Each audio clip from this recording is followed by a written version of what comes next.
Friendship is underestimated. A lot of people don't think they need friends. You may be one of them. You'll do just fine, living your life, going to your job, going home, doing what you do around the house, and you won't let anybody get close. It won't be because you don't like people, maybe. You just don't need them or don't feel you need them. And it could be lots of reasons that we have.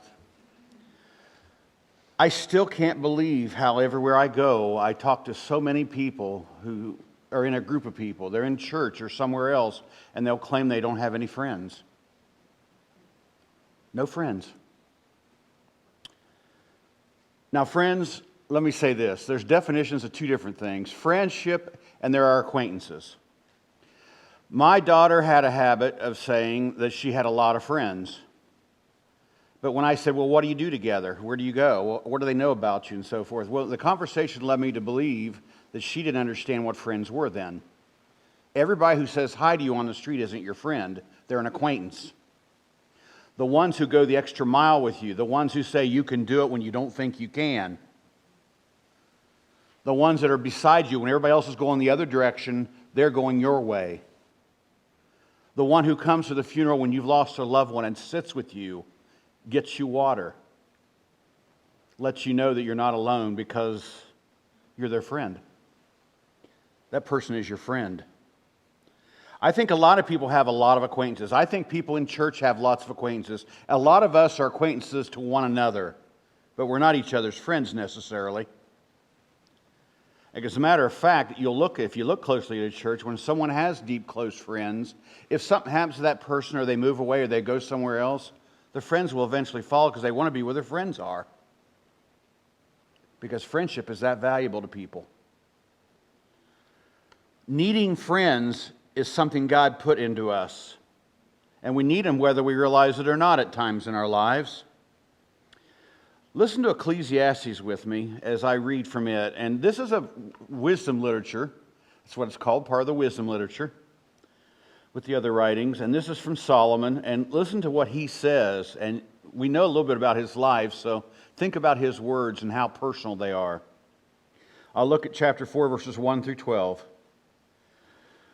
Again, I looked and saw all the oppression that was taking place under the sun. I saw the tears of the oppressed, and they have no comforter. Power was on the side of their oppressors, and they have no comforter.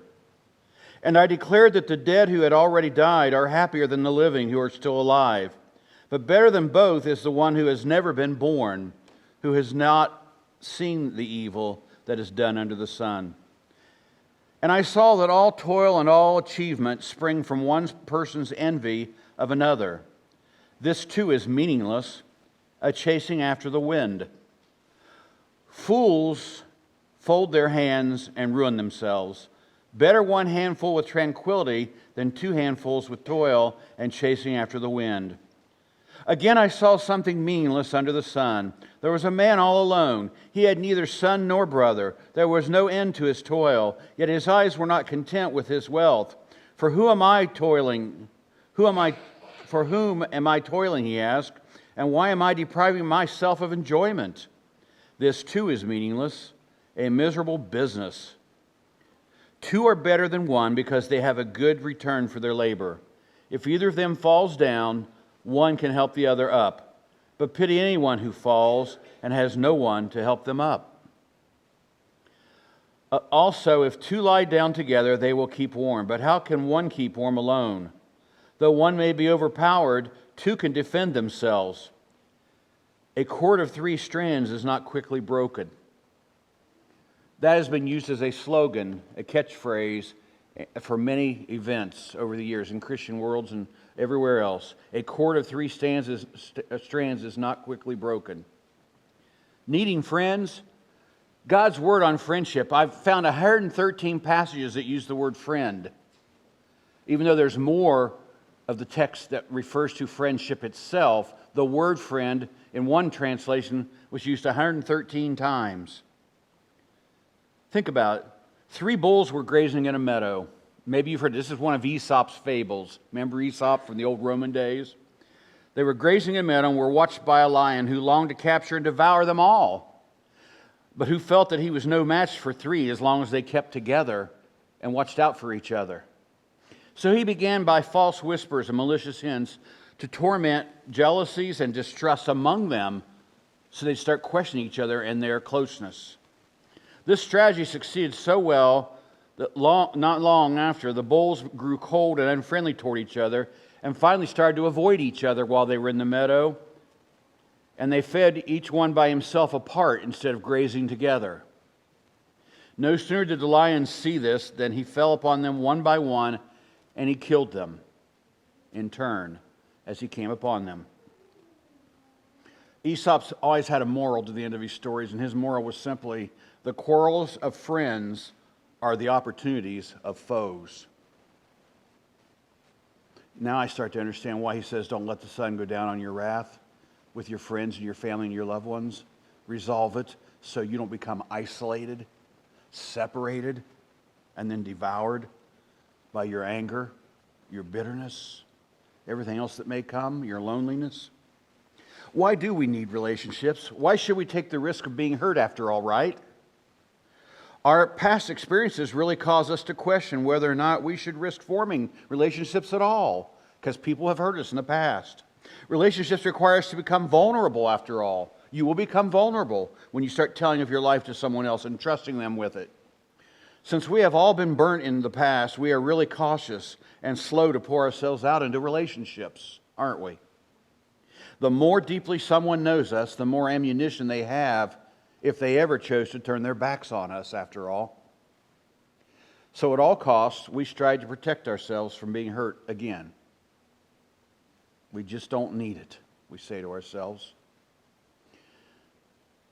This morning, and I'm reading this Ecclesiastes passage, I'm reminded of a few things about friendship and about being an individual and about being on my own and versus having others to comfort and encourage me.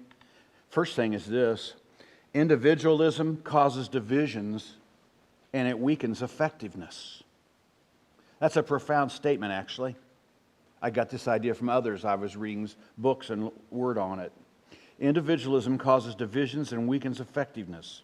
Solomon's life was a tremendous example of individualism. He's surrounded by lots of people. Lots of people have to answer to his commands. He has a lot of wives and a lot of concubines. I denied myself nothing my eyes desired, he says. I refused my heart no pleasure. My heart took delight in all my labor, and this was the reward for all my toil. Ecclesiastes 2:10. My reward was my pleasure for the moment. Solomon was self-absorbed. He sought to fulfill all the desires in his life himself, by his hand, his way, with what he wanted, and he could have anything he wanted, and he could have it now. One would think that Solomon would have many friends due to his position and wealth, that he would have a lot of people he could depend on, go to, call on. However, more often than not, the exact opposite is true with people who have all these things and possessions and all these pursuits. Wealth and power tend to separate people from others, you see, causing them to be isolated and lonely, to have no real friends. Wealth and power often make one suspicious of others. Are they my friend because I have things, because I'm wealthy? Or are they my friend because they really like me, the person? Wealth causes one to desire more and more. I enjoy what I have. How can I get more of the same? And then your life pursuits go that direction if you're not careful. One has to wonder if Solomon, as he pens these words in his writings, felt regret for not allowing himself to develop close relationships. I'm going to tell you that he did. His writings are some of the saddest writings I've ever seen. Better to live in the corner of a roof than in a house with a contentious woman. A woman's complaint is like constant dripping on a rainy day. Where does a happy person write these things? A man who chose to do things his way and have many wives whom he could give no real attention to, nor should he have been with the many wives, and concubines. And that didn't satisfy. That didn't make the wisest man on the earth any better or happier. His wealth, his power. How do you share that with people and know that it's real when they share it with you? As he pens his word, I wonder, did he feel regret? I think he did. The culture that we live in promotes individualism, you see. And that's what he learned back then. Do what I want to make me happy right now. Instant, you've heard the words, two words that are kind of bad words. Instant gratification. You ever heard that? What will make me happy right now because I don't want to wait? You see, relationships, friendships, have to be cultivated over time. You'll have to invest in someone else and them in you. I found out that if I'm calling somebody because I want to be their friend, and I do all the calling, and time goes by, years go by, and they say we ought to get together, but it never happens, they really are an acquaintance. They're not my friend. That doesn't mean I'm talking bad about them. It just means they're not the friend I thought they were going to be. They didn't want to spend that time with me, or I with them, apparently. We didn't make it work. Solomon was so much like this. His wealth and his power separated people from him, and it caused him to be isolated and lonely. With all these people around him, he's still isolated and he's still lonely. It often makes you suspicious, as we said, and he certainly wrote words that tell us he was lonely in so many ways. You know, we are busy people, and we allow what we perceive as being urgent to crowd out our relationships. We get real busy for the moment. My deeds are what define me. Many people don't realize they're saying to themselves, I've got to stay active doing this and doing this and doing this and doing this. And I can't let anybody in because they'll slow me down in my plans. To have a real friendship, a real relationship, would slow you down. Because it's intended to. It's intended to give you someone to be a real comrade with. Someone to get to know and they get to know you. Someone who can say to you when you're wrong. And you appreciate it because they've invested in you. They really know you. Versus the person who observes you from a distance but thinks they know you and lets you know about all your faults. I don't know about you, but I don't do well with people who aren't really my friends trying to tell me things as much as I would a friend. Do you? Someone who truly knows me could say about anything. Isn't that true for you? They've earned that right. Friendships. Our culture doesn't really allow for them because you're so busy pursuing what you need for you at all times. Our culture thrives in the social media world. That's not a friendship. You'll never be more than acquaintances with people you're typing messages to over the internet. Believe me, friends, that's true. And if you watch the next generations coming up who are into that so much, and even the older people who get lonely and use that for what they call their friendship, ask yourself, do they really have friends with these people they've never met? Or are they just simply sharing things with people who could care less? Have you ever made faces when you've text messaged somebody or what's the word called for when you're on your computer typing? Facebooking or whatever else, Twittering? You ever made faces when they tell you stuff about their life that you could care less about? Now think about what they're doing. When you try to tell them about your peanut butter and jelly sandwich and walking your dog that day. And your aches and your pains. You think they care? They want you to stop so they can start typing because they want to tell you about their life. They're on there because they want to talk about who they are and what they do. And that's us. You don't declare it that way, do you? That's not what you think you're doing. It started out as, I want to get in contact with friends I've lost. And it starts that way. But when you got 600 and 700 and 800 and 900 and 1,000 people you call friends on your Facebook, who has time to manage that many friendships, if you're honest? At the end of a year, if I do get on there very often, I don't very often, except when people are sending me messages first, I will say, who wants to continue to be a friend because I'm taking off everybody I haven't talked to all year, and then the ones will scamper that want to stay on there. And the rest don't say anything. I'll think, okay, I don't really need to put you on here anymore. What's the point in that? Especially when I haven't been a good friend because I don't use that method that well. I'd rather be one-on-one with somebody. Go someplace. Hear their voice. See their face. Catch their drift.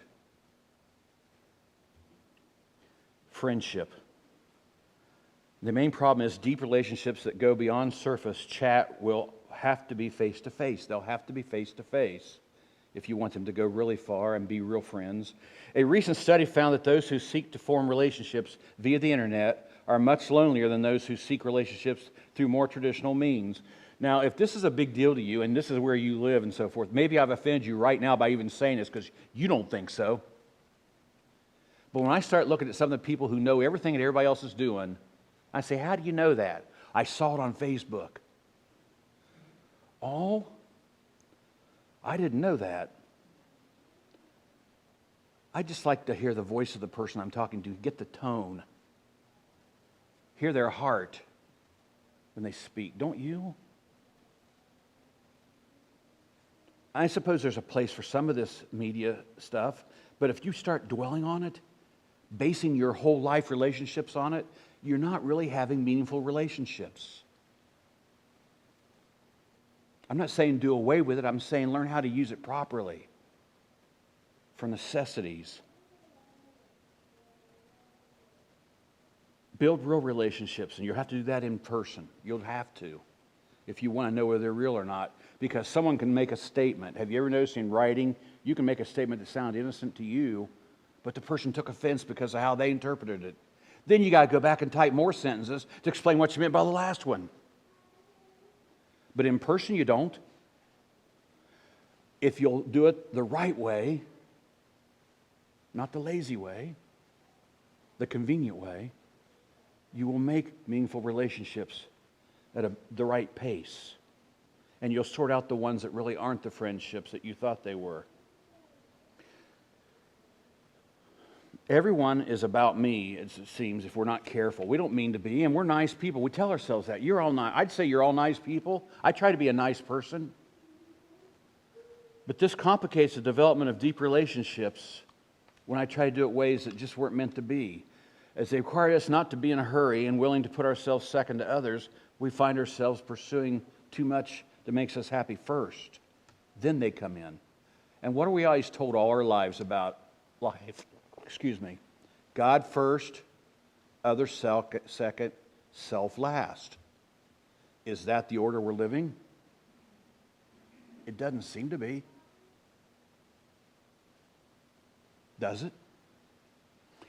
Relationships do not flourish where individualism does flourish. How many people have successfully thrown marriages and close relationships and friendships under the bus because of the desire to pursue their own happiness? And maybe this person doesn't make me happy anymore. They're not what I thought they were. Or I've married them thinking I'm going to change them for what I want them to be, instead of being able to develop the relationship first that tells me, I know who you are, I know how your heart beats, and I can love you in spite of all of that. You see, that's what's supposed to happen. Taking the time to invest in someone. Some people can't be alone, and so they rush from one relationship to another because being alone is scary to them. And they think they're in love when they've invested maybe a week or two or a few months. And that might work out for 1 out of about 100, but not for most. It takes time to develop friendships, and it takes time to develop the proper relationship. People who rush into marriages they aren't prepared for halfway doom themselves before it gets started, because they didn't take the time to develop a close relationship. I'm going to tell you something. With my wife, Linda, we had no attraction to each other when we first met. I've said that before. We got to know each other. We shared hurts and pains. We both lost a spouse. And we talked all the time in person about what it felt like, what it used to be like to be one of the couples other couples asked over. Then when you become a single, all of a sudden you're not one of the couples anymore, and then you're left with no one. And we talked about my children when Linda couldn't have children. One thing led to another, and we finally got to that day of, after building a relationship, we realized I didn't want to be apart from her. She made me happy.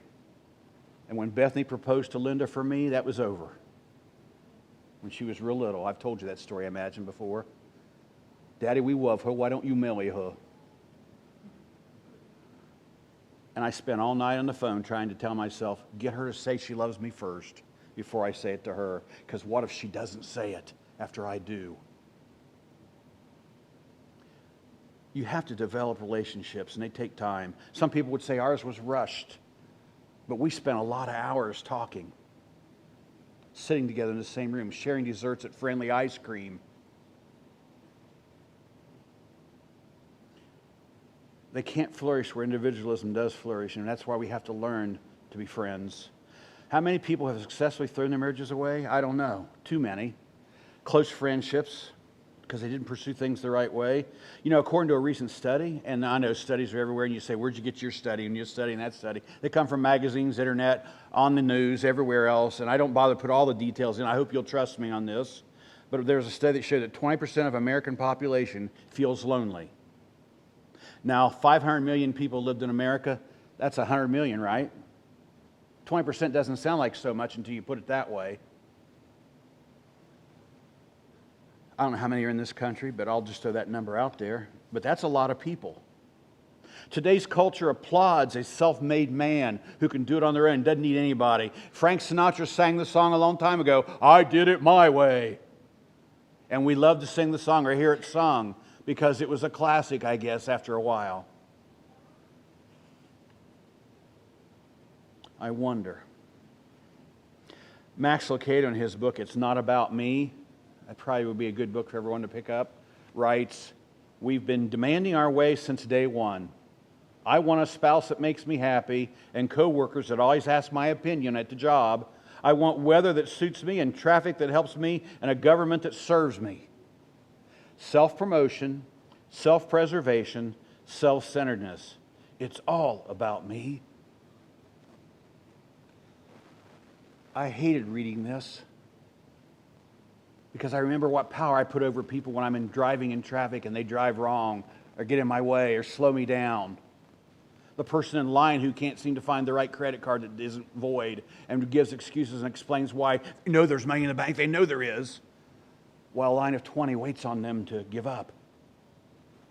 I let myself get to the point where those things would irritate me and I'd spend so much time thinking about my convenience. I have to admit that. I realized I did that. And I had to make a change. If I'm going to let someone else in my life, I can't just be the one talking. I've got to hear them too. It's hard for extroverts to do that. But if you want a relationship, you'll learn to be a listener as well as a speaker, right? You have to. Well, this is what relationships have to do. We have to realize that individualism causes divisions and weakens effectiveness in making relationships. Here's another thing I want to move on to this morning. Relationships provide support during difficult times. They provide support. Did you get to Donna Smock's visitation and service? People from the past showed up. People from every walk of their lives. A fire department showed up for Tim.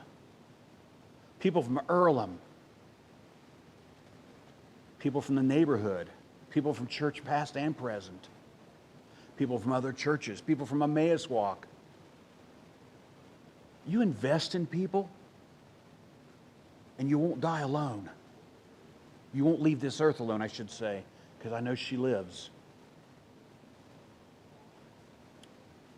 How's it happen?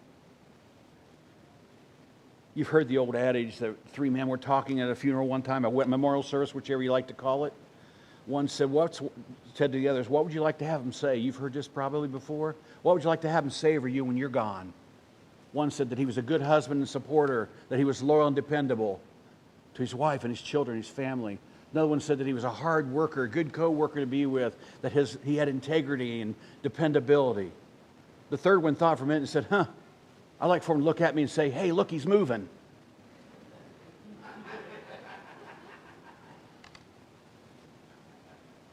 Friendship will weep when you pass, but not for you if you know God. They'll weep for themselves because they have to say farewell for now until another day, if they know Him. Relationships provide support, you see, during times of difficulty. And that would be one of the most difficult times in a person's life, I can imagine. One is left to wonder if Solomon had someone he could always count on. Did he? Anybody at all? If some crisis came into his life, who would Solomon have called? We don't have any information about that. No real knowledge about him having anybody he could depend on. His father David had Jonathan early in life, and then he had Nathan the prophet to talk to him and remind him of who he was and what he'd done, even his wrongs throughout the remainder of his life. You don't do what Nathan did to David the king and live through it most of the time in that world. But Nathan had earned the right to tell David he was sinning and he was wrong with Bathsheba. However, as we study Solomon's life, no such deep relationships are mentioned. Solomon even missed out on the true deepness of the marriage relationship, didn't he? He never had depth in his marriage. How could you? Not with that many wives. It's over 700 and concubines as well. What kind of relationship would he ever have?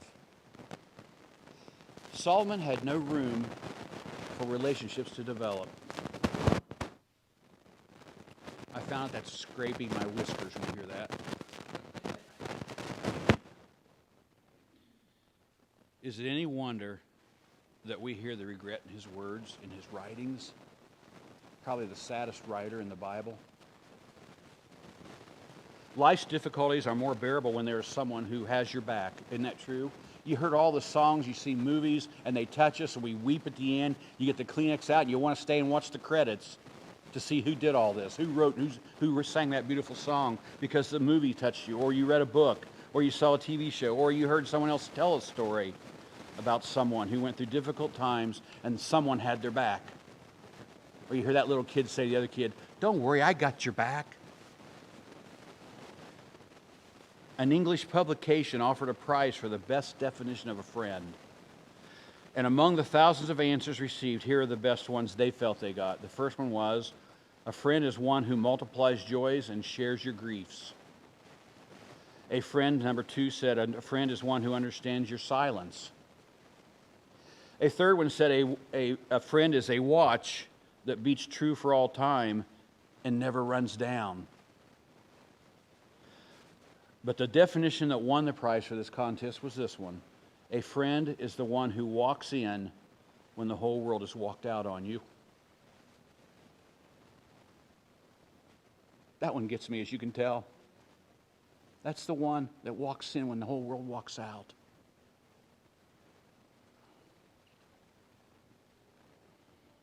Psychologists have recently found that over 12% of the population does not have a person with whom to spend time or discuss important matters. The problem is that God has wired us to desire others with whom to share our lives. And that's why we're so empty and so void. We don't get that. Solomon wrote about an awful lot, and he declares it's meaningless to have a life without him. He says two are better than one here in verse 9, remember? Because they have a good return for their labor. And at the bottom he wrote, a cord of three strands is not quickly broken in chapter 4.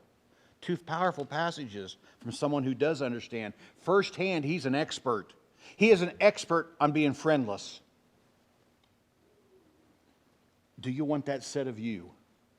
Do you want that to be your life? All you got to do is keep on doing what you want to do for you and disregard everybody else, and you'll have it. Ladies and gentlemen, if your spouse passes on before you,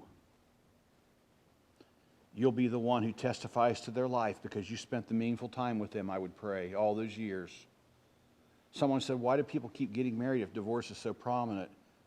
And someone else answered, because they need somebody in this world to testify to their life.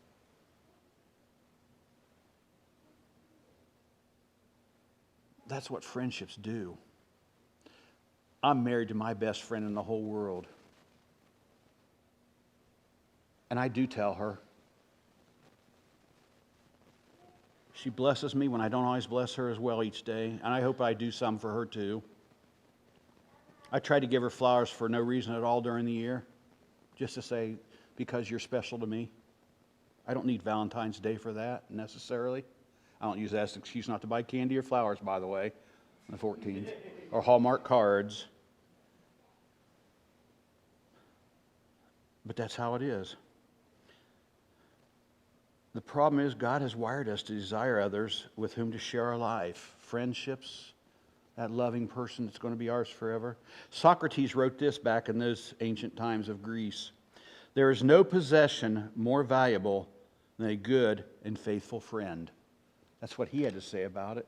If a person weren't a Christian, then a philosopher could tell him this. Believe me, the Greeks listened to Socrates and Plato. Chuck Swindoll, I'll go on and quote him. Now we're doing one after the other. He makes this observation. The neighborhood bar is possibly the best counterfeit that there is to the fellowship Christ wants us to give His church. It's an imitation dispensing liquor instead of grace, escape rather than reality. But it is a permissive, accepting, and inclusive fellowship. It is unshockable. It is democratic. You can tell people secrets and they usually don't tell others or even want to, or probably don't remember anyway. The bar flourishes not because more people are alcoholics, but because God has put into the human heart the desire to be known and to know, to love and to be loved. And so many seek a counterfeit at the price of a few beers. That's what Chuck Swindoll said in one of his articles one time. I do know a person or two like that. It doesn't matter who they are. Thought that was going to be what was going to be the artificial way to have a happy life when I'm lonely and void. And a lot of people are. And they're just looking for something that makes them feel warm and fuzzy and accepted and wanted by others. This leads me to another thing this morning. Relationships provide us with the ability to stand when we're attacked. That's why we need them. A friend who will testify for you. That was a song of the 70s, wasn't it? I will testify to God's love for you. Solomon became easy prey for the spiritual decay by living a life of individualism. Solomon was warned that the pursuit of pleasure and possessions could cause his heart to be turned away from God, and it did. He became a man with a half heart for God. You ever heard the story of the three kings? King Saul had no heart for God. Solomon had half a heart for God. And David had a whole heart for God. Even though David sinned. They all three sinned. But David knew where to go back to, who he had to make friendships with if his life was ever going to get past this point and this point and this point and this sin. He made a friend of his Lord and Savior when the others only did partly or not at all. As we read Solomon's life, there doesn't seem to be anyone that came alongside him and said, "Hey, I think you're getting off track, buddy." His wisdom may have kept him from getting off track at times, once in a while, but it did not prevent his character from eroding a little. And here's what he did. He eroded just a little bit at a time, so it wasn't quite noticeable until one day his friendship with the Lord was gone. He had forgotten whose he was. A few good friends might have gotten him on track like Nathan did David. Spiritual growth happens more rarely in the context of growing relationships. It says in Proverbs 27:17, you've heard this, men, if you've been to a Promise Keepers, and women, here it is, as iron sharpens iron, so one person sharpens another. This is why we need friendships, to stay sharp in faith, in life, to be honest and dependable. The best investment that can be made in life is not a financial one, but an investment in the development of deep relationships. You're going to find it to be true if you trust me on this and pursue that. This will bring dividends for us both, emotionally and spiritually. I can tell you people that I'm at odds with or I'm not close to, that when they make the effort to want to have some kind of time with me, I feel value in it. I do. Someone who doesn't talk to me or ask me anything in life, maybe all of a sudden calls and we have a pleasant conversation. I have joy for a long time after that situation's over for the moment. I don't know about you, but I'm hungry for good friends. I remember when I wasn't a minister, and I had what seemed like lots of them. We did things together. We called each other. You weren't the guy that everybody kept at an arm's distance because they're afraid they'd say something for you that God might zap them, or who knows what they were thinking.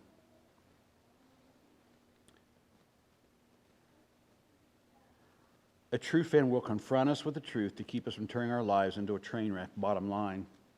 The accountability provided by friendships allows us to stand strong against temptation. Proverbs 27:5-6 says, "Better is open rebuke than hidden love. Wounds from a friend can be trusted, but an enemy multiplies kisses." That's quite a statement. That's a good one to remember. Better is an open rebuke than hidden love. Wounds from a friend can be trusted. If you have a friend who has a drinking problem or is cheating on his wife or is drifting away from the church or has a pornography problem, you're not a true friend if you let it happen and just ignore it because you don't want to offend him or endanger your relationship. You don't really have one if you can't be that friend who can do that. It would better be much less loving of you to just let them go and destroy their life. Don't say you love them and they're your friend if you're going to avoid them at all costs because you think you're losing their friendship if you dare say a word. If I'm in danger of drowning, I want someone to reach out and save me, don't you? If I'm about to fall off a cliff, I want someone to grab my hand and pull me back. Think about that. We can't just go to work and go home and go to bed. We can't just get involved in our hobby and let it draw us so busy into such a busy world that people never get to enter. A true friend will confront us and be with us. The truth will keep us from turning our lives into a train wreck, and their friendship will enrich our lives so that we're better off. Many a Christian has given in to temptation because they tried to go it alone, but more than likely they would have withstood the test if there would have been someone to help and support them in life. That's what I'm wanting to say, I guess.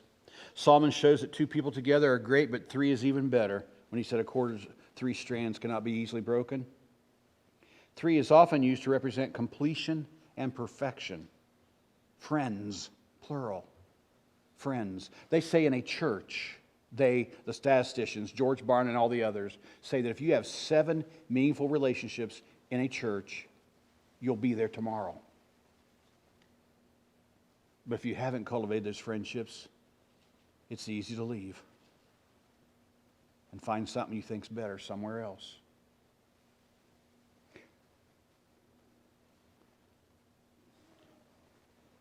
Solomon shows us 2 people are better, but 3 is even greater. You know, the bottom line is that God has designed us for community, and He knows that we cannot reach our full potential on our own, and too many people try to go it alone. As I close this morning, I want to tell you a couple songwriters, 2 songwriters. You've heard of both of them, I imagine. If you're my age, you've heard of both of them.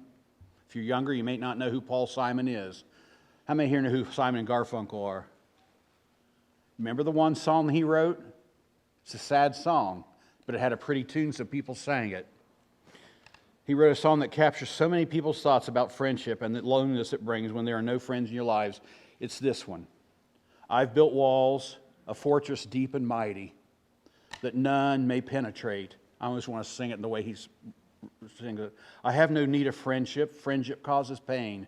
Its laughter and its loving I disdain. I am a rock. I am an island.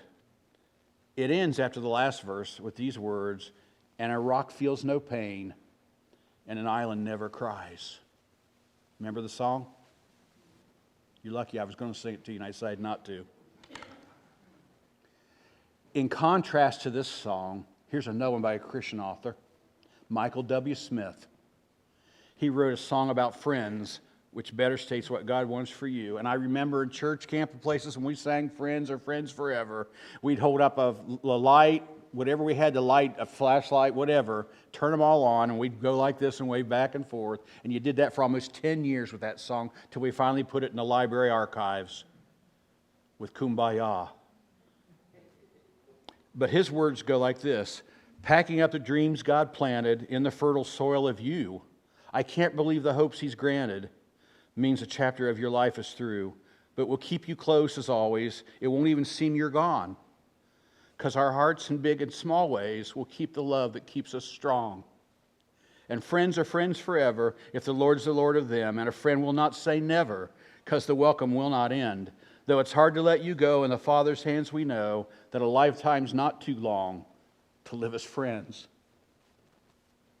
I still love to sing that. I would sing that song anytime anybody wants to lead. I love that song. So like I said, friends is referred to 113 times. And here's just a few things from John as we close.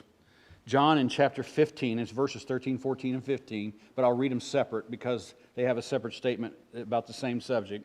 John 15:13 says, greater love has no one than this, they would lay down one's life for one's friends. John 15:14 goes on to say, "You are my friends if you do what I command." And John 15:15 says, "I no longer call you servants, because a servant does not know his master's business. Instead, I have called you friends. For everything that I learned from my Father, I have made known to you." You see, friendship is a revealing. I reveal my heart to you. You reveal yours to me. We embrace, we get close, we pray together.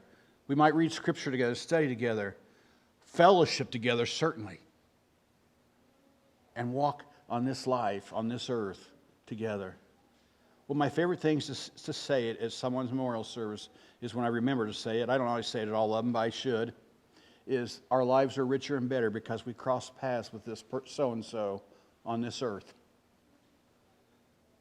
And it always means something to me when I think about the fact that we've invested in each other to some extent. So are we going to be acquaintances? Or are we going to try to be friends? Because I believe friends are forever. Acquaintances come and go. Let's pray.